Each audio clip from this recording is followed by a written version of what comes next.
Hello नमस्कार साथियों, आप सभी का एक बार फिर स्वागत है स्वामी विवेकानंद स्टडी सर्किल प्रयागराज में। दोस्तों, एग्जाम प्रेप सीरीज चल रही है। इसमें एसएससी जीडी की स्पेशल क्लासेज इस समय चल रही हैं। तो एसएससी जीडी के जो छात्र हैं वो लोग तो ज़रूर देखें इन सभी प्रश्नों की श्रृंखला को। महत्वपूर्ण प्रश्न यहाँ पर सभी अंकन किए गए हैं। ये एपिसोड नंबर 6 है। यहाँ पर हम लोग छठवें एपिसोड को देखेंगे और 5 एपिसोड बना दिए गए हैं। आप लोग का एग्ज़ाम 10 तारीख से है, 10 जनवरी से, तो इसलिए आपकी तैयारी बेहतरीन होनी चाहिए। तो आइए हम लोग शुरू करते हैं। यहाँ पर जो महत्वपूर्ण प्रश्न है एग्ज़ाम में आए हुए हैं या फिर आ सकते हैं, डिस्क्रिप्टिव रूप में हम लोग पढ़ेंगे और आप लोग अपनी तैयारी की थोड़ा सा यहाँ पर जाँच भी कर सकते हैं कि आपकी स्थिति क्या बन रही है। और जो भी चैनल पर पहली बार हैं, चैनल को सब्सक्राइब कर लें ताकि हर एपिसोड आपको आसानी से प्राप्त हो सकें। तो आइए शुरू करते हैं। प्रश्न आप सॉल्व करने की भी कोशिश करिएगा और कमेंट में बताते भी रहिएगा कि कौन से प्रश्न का आंसर क्या होगा। अगर कुछ डिस्क्रिप्टिव रूप में आप जानते हैं तो उसको भी ज़रूर लिखिए। आइए शुरू करते हैं दोस्तों। ये पहला प्रश्न देखिए दोस्तों, बहुत ही महत्वपूर्ण हिस्ट्री से ये प्रश्न है। देखिए क्या पूछा गया है कि मुगल प्रशासन में, यानी जब मुगल काल था उस समय जो प्रशासन व्यवस्था थी, उस समय मनसब मनसब एक शब्द था। वो शब्द का अर्थ क्या उस समय था? मनसब क्या होता था? कार्यालय होता था, जागीर या फिर जाट। मनसब जो है ना दोस्तों, उस समय एक ओहदा था। ओहदा मतलब एक पद का नाम था। मनसब जो है एक पद का नाम है। और मनसबदारी की शुरुआत किसने की थी? मनसबदारी की शुरुआत की अगर बात करें तो ये किया था अकबर ने। ये प्रश्न आप नोट करते रहिए और जो मैं एक्स्ट्रा बता रहा हूँ उसको भी ध्यान रखिए। अकबर ने मनसबदारी प्रथा की व्यवस्था की कब की थी? 1574 ईस्वी में अकबर के द्वारा मनसबदारी प्रथा जो है ये शुरू की गई थी। दूसरा प्रश्न यहाँ पर देख लीजिए कि गल्फ स्ट्रीम, आपने इसका नाम बहुत सुना होगा, गल्फ स्ट्रीम।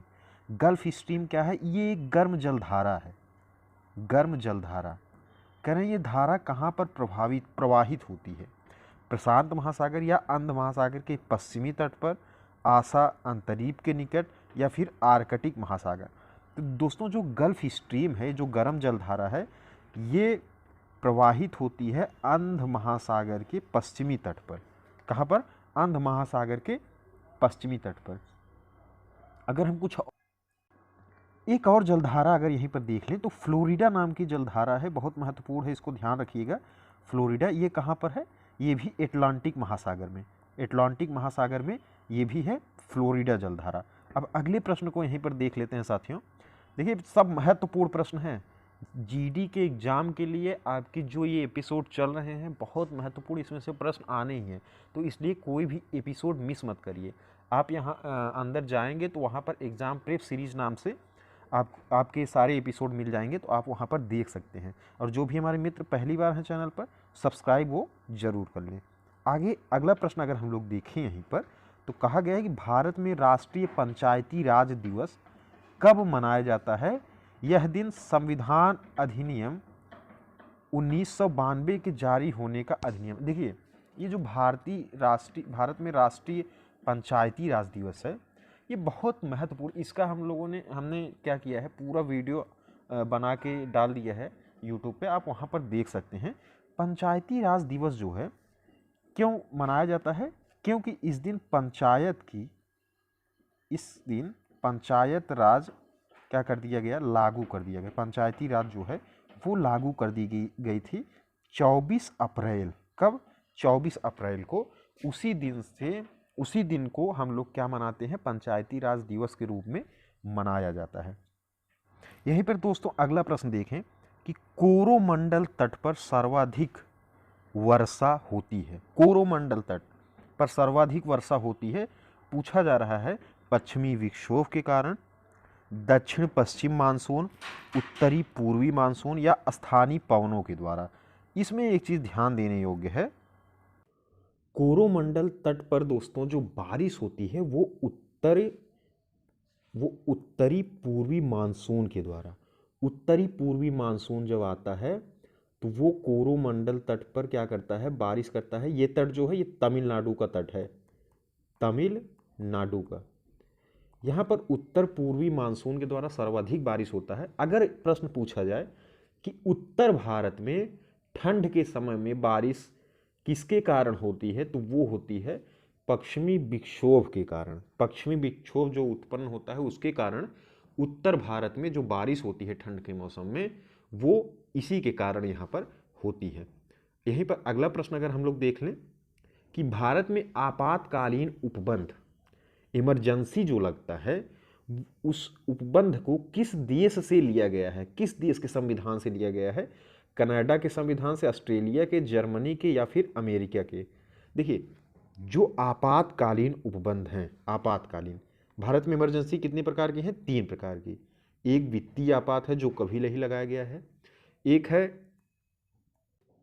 राष्ट्रीय आपात, राष्ट्रीय आपात आपने सुना है, एक है दोस्तों राष्ट्रपति शासन।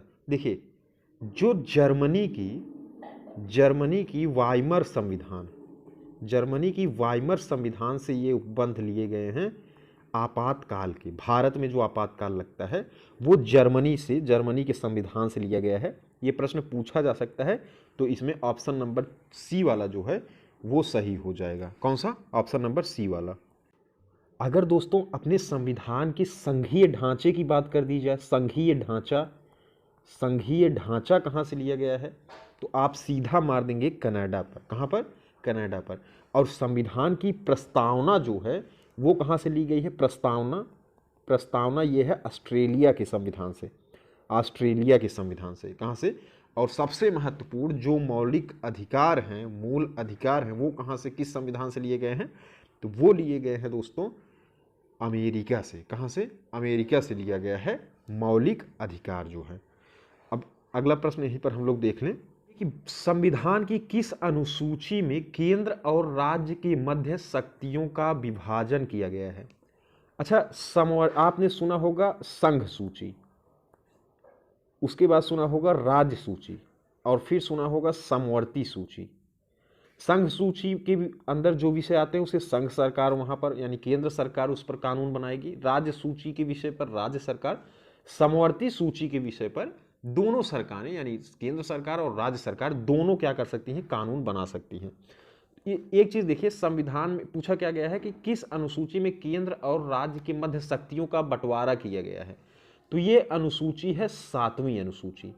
7वीं अनुसूची में केंद्र और राज्य की शक्तियों को क्या किया गया है? पृथक किया गया, अलग किया गया है।